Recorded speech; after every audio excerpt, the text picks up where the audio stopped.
NASA just released this new snake robot, and as they say, it could help to find life on Saturn. Part of its mission involves going down a 100-foot drop and not falling. How will it do it? This is Eels, a snake robot that can reach places traditional robots can't go by slithering through ice, sand, deep craters, cliff walls, and even over lava tubes. Eels stands for Exobiology Extant Life Surveyor, and it basically consists of a self-propelled robot that can detect possible risks through advanced sensors and with a powerful AI system that help it make decisions on its own. Robots who have visited other planets always run into the same set of issues. Some are designed for one type of terrain, like the Mars rovers we know, while others are designed for watery terrain, but no one has been created specifically to find life on Saturn's moon, Enceladus. But seriously, why would they design a snake robot over a reliable rover?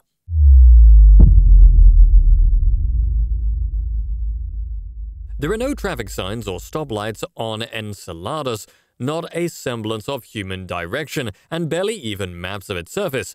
For anyone to travel this uncharted territory, they'd need good technology that can explore tight spaces. A traditionally wheeled or legged robot will have a hard time moving through this terrain, but a snake design like Eels might do the trick. In theory, Eels would come with enhanced stability and powerful climbing abilities, like a gripping mechanism and articulated joints that could help it reach vertical areas. The Eels developing team calls these gates, and they help the robot move in response to terrain changes. The current Eels prototype weighs around 220 pounds or 100 kilograms and stands 13 feet or 2 meters tall. 10 identical actuator segments compose its body, all of them stitched together with screw threads that allow it to rotate, move, and grip things.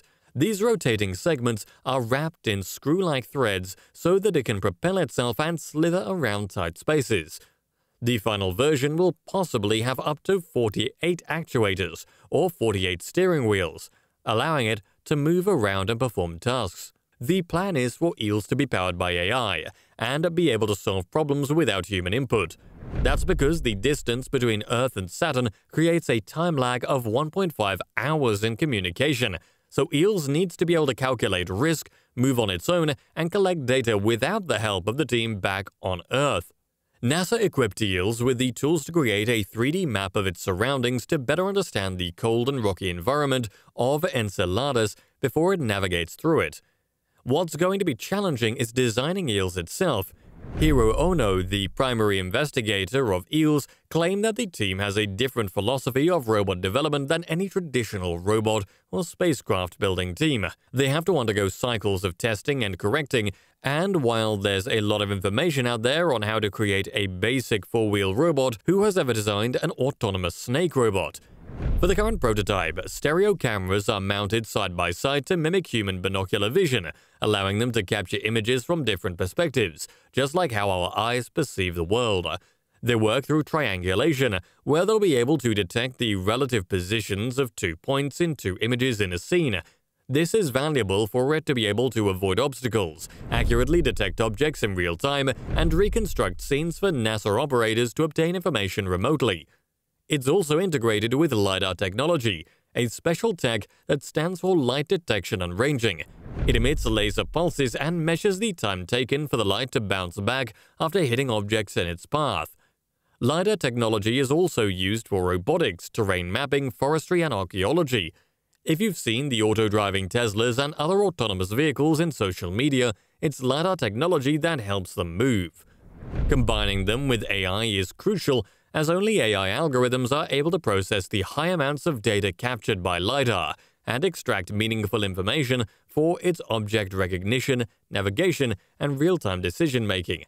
By precisely measuring the time of flight of the laser pulses, Eels' LiDAR can calculate the distance to objects and generate a high-resolution point cloud representation of the surroundings. But why the fuss about Enceladus? Why is NASA so interested in it?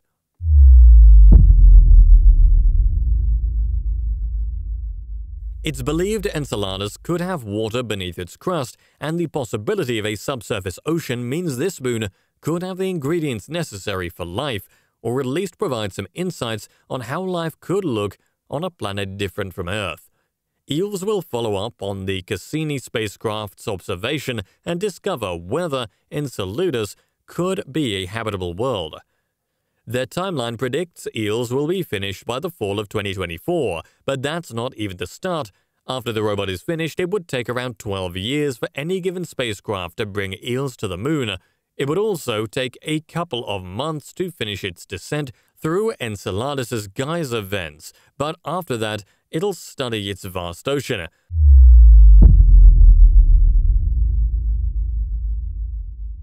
And while all of this seems good on paper, Eels still experiences some risks that could hinder its goal of finding life, or at least the materials that could kickstart life on Enceladus. Enceladus is an icy moon known for spouting water through cryogeysers and cryovolcanoes.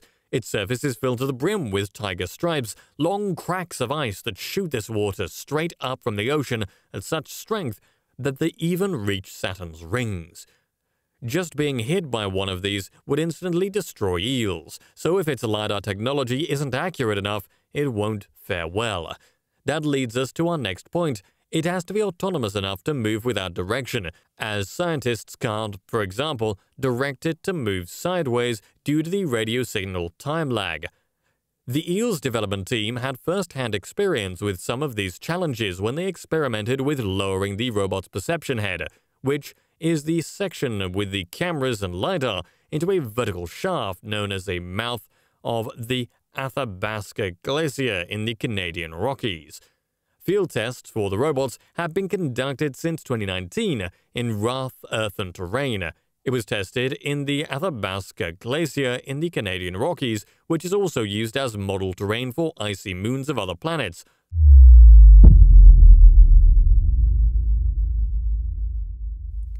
They'll be returning Eels to these locations in September with an improved version of Eels designed to test their subsurface mobility.